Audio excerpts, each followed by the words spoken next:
les événements du monde actuel, on pourrait devenir pessimiste. Mais les chrétiens nés de nouveau attendent avec anticipation le retour du Seigneur Jésus-Christ. Mesdames, Messieurs, bienvenue à l'émission Toute la Bible en parle. Au cours de cette émission, je vous parlerai de l'avènement du Seigneur Jésus-Christ. L'avènement du Seigneur Jésus-Christ, ça veut dire le retour en personne du Seigneur Jésus-Christ. Comme le Seigneur est venu la première fois, né dans ce monde, il a promis de revenir et nous l'attendons. Pour tous ceux qui reconnaissent en lui leur Sauveur, ce sera une expérience merveilleuse. En effet, toute distance sera abolie, toute ombre dissipée, toute communion deviendra parfaite et toute joie absolue. Et ce que je vous dis là, c'est vrai, et c'est vrai dans notre vie, parce que Jésus-Christ, nous l'avons accepté comme Sauveur et Seigneur de notre vie, et c'est ce que nous désirons le plus pour tous nos amis aujourd'hui, et vous, bien sûr. Eh bien, j'aimerais maintenant vous offrir ce livre pour la deuxième semaine, nous vous l'offrons, « Comment être vainqueur ». Et j'aimerais vous lire un extrait ici, j'ai trouvé ça pas mal beau. Au cours des âges, des personnes sensibles et délicates ont trouvé une grande joie à admirer la majesté des montagnes aux contours déchiquetés, la beauté miroitante d'un coucher de soleil, la puissance imposante d'une mer houleuse qui brille sous le soleil et le calme profond d'une prairie dans laquelle coule doucement un ruisseau. C'est pas beau, ça? Eh bien, si vous voulez en savoir davantage, appelez-nous tout de suite pendant l'émission « Comment être vainqueur ». On peut vraiment être vainqueur dans plusieurs domaines de sa vie. Et la chose la plus importante, bien sûr, notre âme vis-à-vis du Seigneur. Est-ce que vous fredonnez quelquefois? Quelle est la cause de vos chansons? Nous avons le grand plaisir d'accueillir le trio Renaître, qui connaît bien la cause de leurs chansons, puisqu'ils sont là, tous les trois, pour nous dire quelle est la cause de leurs chansons. Pendant qu'ils chantent cette chanson, pourquoi ne pas vous-même écouter comme vous n'avez jamais écouté une chanson et laisser le Seigneur vous parler? Le trio Renaître.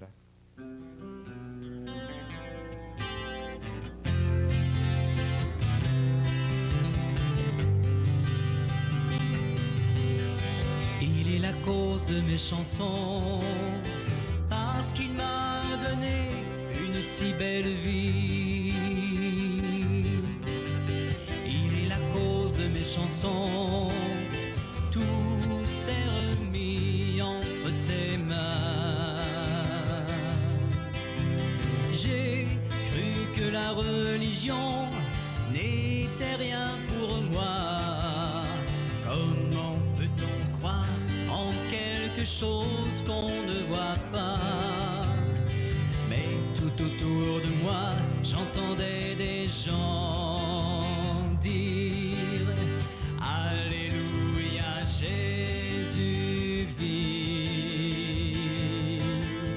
Jésus vit aujourd'hui. Il est la cause de mes chansons, parce qu'il m'a donné une si belle vie.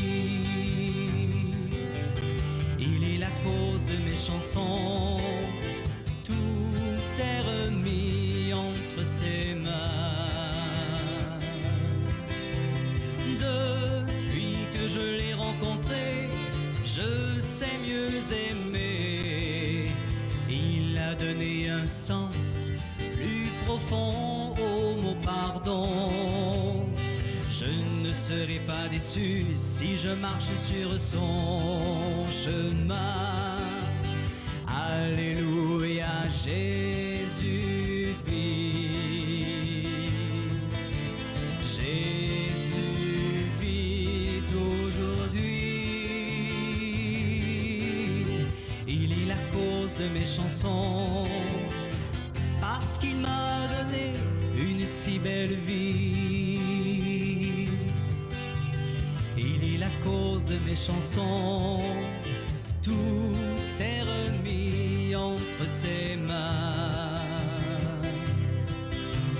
Bien que tu puisses trouver ces voix souvent dures et toutes les paroles et lois difficiles,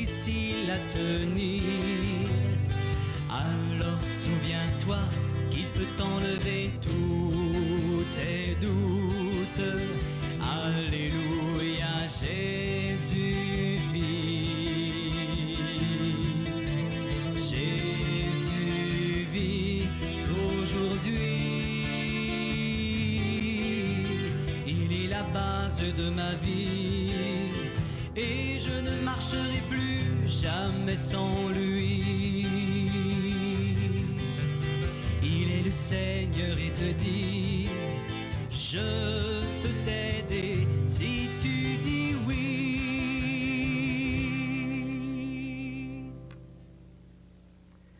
Oui, le Seigneur Jésus-Christ est la cause de leur chanson. Et si tu dis oui au Seigneur toi-même, vous-même aujourd'hui, vous pourrez aussi fredonner, chanter une autre chanson, une chanson nouvelle. Il y a même un psaume qui dit que celui qui accepte le Seigneur dans sa vie va chanter un cantique nouveau.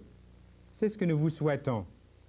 Nous chantons comme nous le faisons et nous parlons comme nous le faisons parce que vraiment, c'est une expérience que nous avons vécue et que nous vivons dans notre vie. Nous aimons le Seigneur et nous vivons pour lui et sa parole. Eh bien, juste un instant pour vous dire que les numéros de téléphone là, qui paraissent continuellement sont des numéros à composer. Composez l'un de ces numéros-là et demandez comment être vainqueur. Nous avons des copies, une certaine quantité, et sûrement, si vous faites vite, si vous vous appelez pendant l'émission, n'attendez pas après l'émission, appelez-nous dès cet instant et demandez comment être vainqueur. Et lorsque vous nous appelez, faites-nous connaître en même temps vos questions, vos commentaires, vos remarques, vos bons conseils sont très appréciés. Nous avons aussi un certain nombre d'évangiles à chaque émission. Je pense que c'est la chose la plus importante que nous avons à vous offrir. C'est l'Évangile. Et vous pouvez en même temps, si vous ne possédez pas un Nouveau Testament ou une Bible à la maison, nous demander l'Évangile. Et c'est vraiment la parole de Dieu, l'Évangile. Et c'est dans l'Évangile que vous allez pouvoir trouver le Seigneur. Et si vous ne possédez pas l'Évangile, appelez-nous et dites « J'aimerais avoir un Évangile ». C'est gratuit, nous vous l'offrons. Eh bien, moi, j'aimerais maintenant vous parler d'un sujet qui me tient vraiment à cœur. Que signifie pour vous? Et là, je vous pose la question. Appelez-nous et dites-nous vos réponses. Que signifie pour vous le retour du Seigneur sur terre? D'abord, croyez-vous que le Seigneur Jésus-Christ va revenir en personne?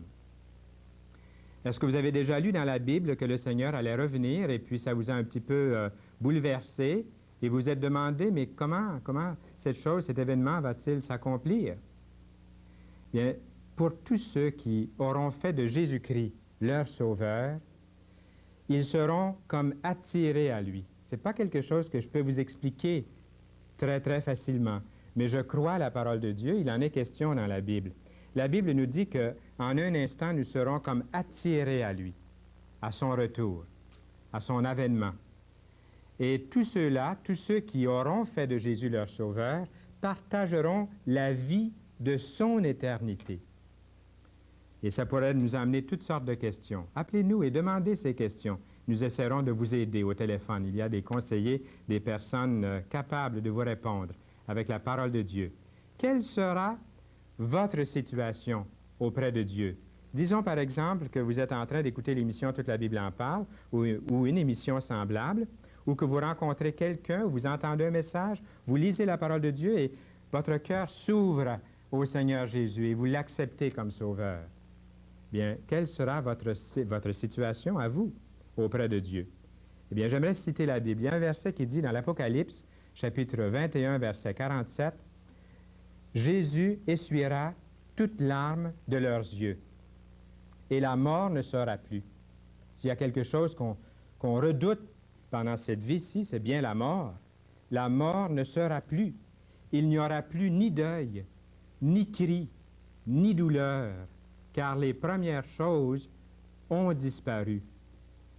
Durant les derniers jours, je n'ai jamais vu de toute ma vie autant de cris, autant de douleurs et autant de souffrances. Vous avez vu les mêmes images à la télévision et dans les journaux. Une explosion, un feu, une mine qui s'effondre. Des milliers de personnes, des centaines de milliers de personnes meurent à tous les jours, affamés, des gens qui meurent de faim, des petits-enfants que nous voyons, qui nous brisent le cœur, des gens innocents qui sont mis à mort. Il y a des crimes. À l'heure où je vous parle, un avion, on tue des gens à tous les jours, plusieurs par jour, des gens qu'on garde en otage. Bien, la Bible nous fait cette promesse, qu'il n'y aura plus de deuil, de cris, de douleur. Quelle sera votre situation auprès de Dieu?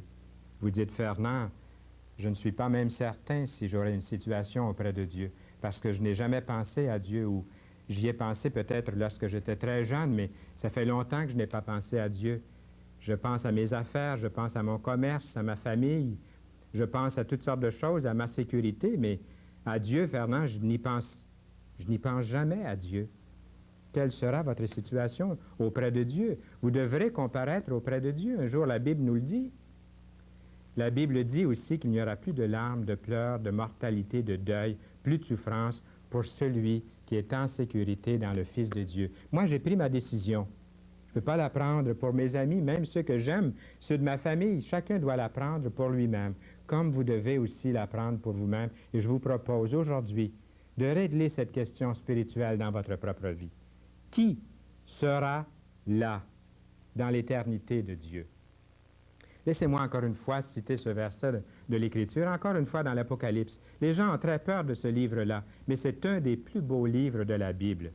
J'ai découvert ce livre il y a seulement quelques années. Je l'ai dévoré, j'ai lu chaque verset, j'ai étudié ces versets-là. Il y a de grandes richesses dans le livre de l'Apocalypse. Nous lisons « Tu as racheté pour Dieu ». C'est pour Dieu que nous avons été rachetés. C'est pour ça que nous allons partager son éternité. Tu as racheté pour Dieu par ton sang, c'est-à-dire le sang de Jésus, le sang de Jésus-Christ. Tu as racheté par ton sang des hommes de toute tribu, des hommes et des femmes et des enfants de toute tribu, de toute langue, de tout peuple, de toute nation. Et ça comprend qui, ça? C'est vous, vous faites partie d'une nation, vous faites partie d'un peuple, vous faites partie d'un groupe qui est aimé de Dieu. Le Seigneur veut vous rejoindre, vous appelle. Qui sera là? Tous ceux qui sont rachetés par le sang de Jésus. Êtes-vous rachetés par le sang de Jésus? Vous savez que Jésus-Christ est né dans ce monde et qu'il a été crucifié sur une croix. Tout le monde sait ça. Mais est-ce que vous réalisez, cher ami, que c'est pour vous, personnellement, que le sang de Jésus-Christ a été versé à la croix du Calvaire? C'est ça qui nous sauve, c'est ça qui vous sauve, cher ami.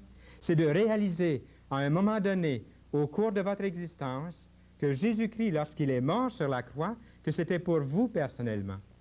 Qui sera là? Tous ceux qui sont rachetés par le sang de Jésus, de toutes les nations de la terre. De quelle manière devons-nous attendre le retour du Seigneur Jésus-Christ? Bien, c'est pas tout le monde qui l'attend dans la joie, puis dans l'anticipation, puis avec anxiété.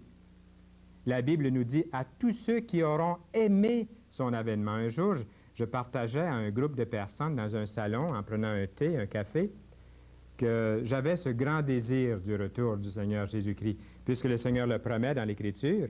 Il a parlé plusieurs fois dans l'Écriture de sa première venue, avec beaucoup de précision, avec beaucoup de détails. Et puis, sa première venue s'est exécutée à la lettre telle que les prophéties bibliques l'avaient prédite. Toutes choses se sont réalisées à la lettre concernant son premier retour. Et maintenant, concernant son deuxième retour, sa deuxième venue dans le monde, est-ce que nous douterions? La Bible dit à tous ceux qui auront aimé son retour. Apprenons à aimer son retour. Désirons le retour de Jésus. Je peux comprendre qu'un grand nombre de personnes sur cette terre ne désirent pas son retour, son deuxième retour. Je peux comprendre ça.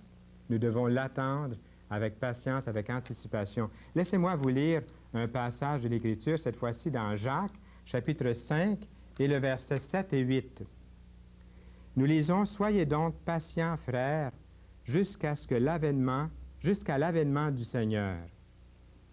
Voici le laboureur attend le précieux fruit de la terre, prenant patience à son égard, jusqu'à ce qu'il ait reçu les pluies de la première et de l'arrière-saison.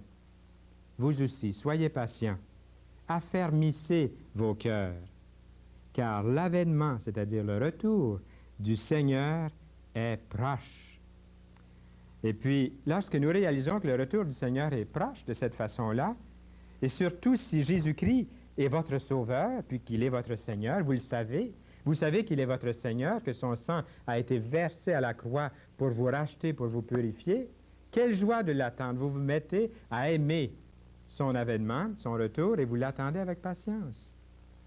l'apôtre Pierre dit la même chose dans 1 Pierre 1,13.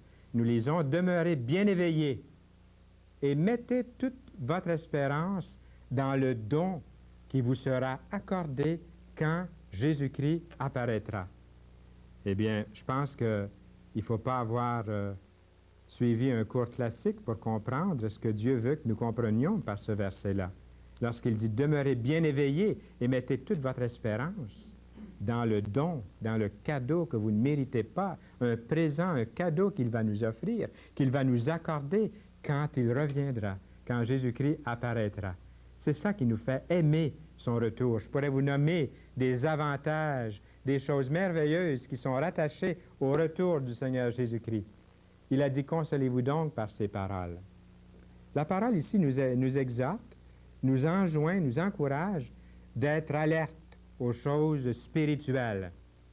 Alors je sais très bien comme vous que la plupart des gens ne sont pas alertes aux choses spirituelles.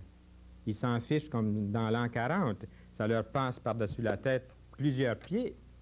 Ils ne sont pas alertes, ils ne sont pas sensibles aux choses spirituelles. Pourquoi? Ils sont bien trop occupés à gagner leur vie, des choses bonnes en soi.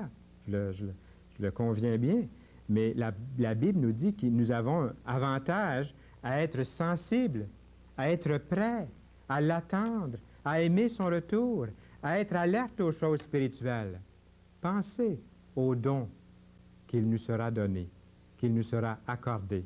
Pas seulement pour ça, nous le verrons face à face. Nous pourrons parler avec lui. Nous serons dans la joie, dans les délices éternels. Nous participerons à cette éternité de Dieu. Regardons 2 textes maintenant et découvrons les effets que l'assurance du retour du Seigneur Jésus-Christ devrait avoir sur vous. Nous lisons dans le premier texte, « Le jour du Seigneur viendra comme un voleur. » Qu'est-ce que ça veut dire? Bien, c'est simple. Encore une fois, c'est d'être prêt. C'est de l'attendre d'un jour à l'autre. Et le deuxième verset que j'aimerais lire ici dans la parole de Dieu, si nous devons être prêts et l'attendre, c'est d'avoir l'assurance du retour du Seigneur Jésus-Christ et les effets que ce retour aura sur nous. Bien-aimés, nous sommes maintenant enfants de Dieu. C'est adressé à ceux qui ont fait de Jésus leur sauveur. Et ce que nous serons n'a pas encore été manifesté, mais nous savons que lorsque cela sera manifesté, nous serons semblables à lui, parce que nous le verrons tel qu'il est. Quiconque, et là vous pouvez inscrire votre nom, le mien est déjà inscrit ici, et c'est à vous de l'inscrire votre nom. Quiconque, ça veut dire que vous pouvez inscrire votre nom. Quiconque a cette espérance en lui se purifie. Le fait de désirer son retour, de l'aimer son retour, ça nous purifie. Ça a un effet de purification, comme lui-même est pur. L'effet de purification, nous serons semblables à lui. Pour quelle raison, à votre avis, le Seigneur tarde-t-il à revenir? Il y a des gens qui disent « Ah, le Seigneur a dit qu'il reviendrait, puis il n'est pas encore revenu. » Permettez-moi de lire un verset dans Matthieu 24, le verset 14. « Cette bonne nouvelle du royaume sera prêchée dans le monde entier, nous lisons, pour servir de témoignage à toutes les nations. Alors, il viendra, et ce sera la fin. » Eh bien, si le Seigneur a dit que cette bonne nouvelle sera prêchée dans le monde entier, c'est vrai. Voyez-vous, aujourd'hui, la bonne nouvelle est prêchée par le biais de cette émission, par le truchement de ces ondes. Cette émission vous parvient jusqu'à vous. L'émission parvient dans la région de Montréal, sur la Rive-Sud, à Sorel, Granby, Trois-Rivières, Shawinigan, Grand-Mère, Rivière-du-Loup. Je ne veux pas oublier de place maintenant que j'ai commencé à le dire. Bécomo, Haute-Rive. Est-ce que j'oublie un endroit? Je pense que j'ai couvert tous les endroits. Et puis, si j'en ai pas, bien, vous nous téléphonez pour dire « Vous avez oublié notre endroit. » Et puis, je vais m'excuser sur les ondes d'avoir oublié votre endroit. Mais nous avons toute une liste ici de personnes qui écoutent l'émission parce que le Seigneur veut rendre témoignage à toutes les nations. Il y a même des satellites à l'heure actuelle. Au moment où je vous parle, en 1979, j'ai assisté au lancement d'un satellite aux États-Unis, un satellite évangélique avec ce grand disque-là qui peut faire parvenir partout dans le monde des émissions évangéliques. Qu'est-ce que Jésus nous demande de faire? Il dit, faites attention, ne vous endormez pas, car vous ne savez pas quand le moment viendra. Ce que je vous dis là, je le dis à tous. Restez éveillés, dit Jésus dans la parole. Est-ce que vous voulez du Seigneur? Eh bien, qui donc dans le ciel, qui sera dans le ciel? Et qui donc dans le ciel nous procure tant de joie, tant de paix? Pendant que vous écoutez le trio Renaître qui est là et qui donne un vrai message de la parole de Dieu, vous pouvez aussi faire vite et puis appeler Comment être vainqueur, cette brochure que nous vous offrons, et l'Évangile aussi. Vous pouvez en faire la demande. Et n'oubliez pas en même temps de poser vos questions concernant le retour du Seigneur Jésus-Christ. Et puis là, vous pouvez vous détendre et puis ouvrir votre cœur. Invitez-le sincèrement, le Seigneur Jésus-Christ. Qui donc dans le ciel? Le trio Renaître.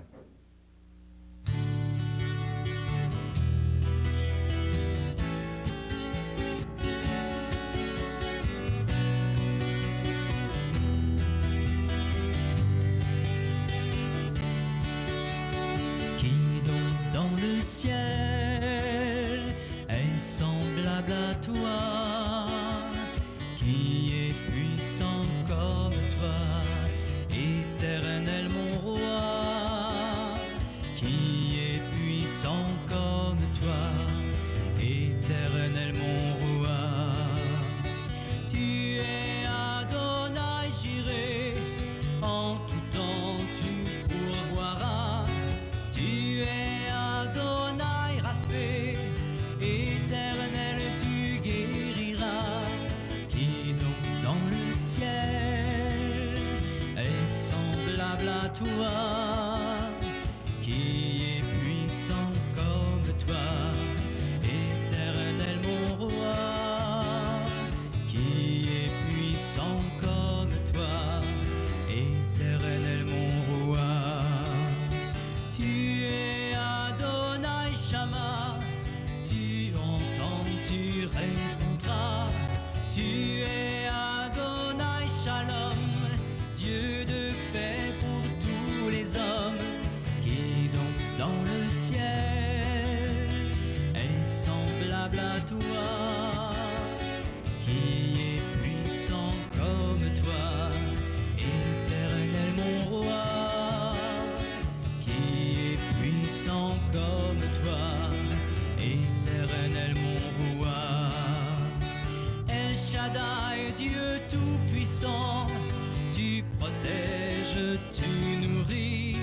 El Olam, Dieu éternel, Elaï, tu es vivant. Qui donc dans le ciel est semblable à toi, qui est puissant comme toi, éternel mon roi, qui est puissant comme toi, éternel mon roi.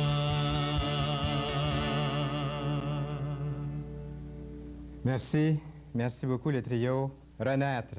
On voit que vous êtes nés de nouveau et ça paraît dans vos chansons. Ce qu'ils chantent, c'est vrai, c'est la vérité. C'est pas simplement une chanson. Et puis chacun de vous, vous pouvez expérimenter la même chose dans votre vie. Le Seigneur vous aime.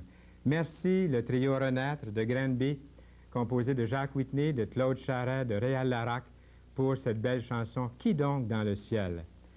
Eh bien, moi, j'aimerais vous lire ici encore un verset dans la parole de Dieu concernant la patience du Seigneur. Le Seigneur dit qu'il ne tarde pas. Le Seigneur ne tarde pas dans l'accomplissement de sa promesse, comme quelques-uns le croient, mais il use de patience envers vous. Voyez-vous, c'est écrit comme ça dans la parole de Dieu. Il use de patience envers vous, ne voulant pas qu'aucun périsse, mais voulant que tous arrivent à la repentance. Le Seigneur vous aime tellement, il voudrait que vous puissiez le recevoir comme Sauveur et Seigneur dans votre vie. Vous dites, Fernand, qu'est-ce que je dois faire pour inviter le Seigneur? Je ne suis pas dans une église, je suis assis chez moi devant l'écran, et puis est-ce que je pourrais recevoir le Seigneur Jésus-Christ aujourd'hui même, en cet instant, là où je suis? Vous croyez que Jésus-Christ vous a parlé aujourd'hui au cours de l'émission? Vous avez vraiment entendu sa voix, peut-être pas une voix comme la mienne, mais vous avez dans votre cœur eu cette impression que Dieu vous a parlé par sa parole qui a été lue, par les cantiques que vous avez entendus chanter, et vous dites, j'aimerais tellement ça, moi aussi, avoir l'assurance de mon salut. Comme Fernand Saint-Louis a l'assurance de son salut, et comme chacun dans l'équipe de Renaître, dans le trio Renaître de Granby, a cette assurance de son salut. Vous aimeriez vous aussi pouvoir le dire. C'est possible. Il y a trois choses. Comme dans ce verset que je viens de vous lire, c'est marqué que Dieu, ne voulant pas qu'aucun périsse, mais voulant que tous arrivent à la repentance. C'est vraiment la première chose de tout. La repentance, ça veut dire que vous vous détournez de ce qui ne va pas dans votre vie. Vous vous détournez de votre vie passée, tout ce qui ne vous a pas procuré la paix, ce qui ne vous a pas donné encore cette assurance et cette certitude d'un salut éternel. En réalité, c'est de vous détourner du péché. Le péché, qu'est-ce que c'est? C'est une rébellion contre Dieu. C'est une volonté obstinée contre le Seigneur. C'est de lui confesser que trop longtemps, vous avez été obstiné contre lui et que vous voulez vous tourner vers le Seigneur Jésus-Christ, que vous voulez le trouver comme Sauveur et Seigneur de votre vie. La deuxième chose, c'est de croire que Jésus-Christ a ce désir et ce pouvoir de vous sauver, de vous donner une vie nouvelle. Lui qui a créé l'univers, il a bien ce pouvoir.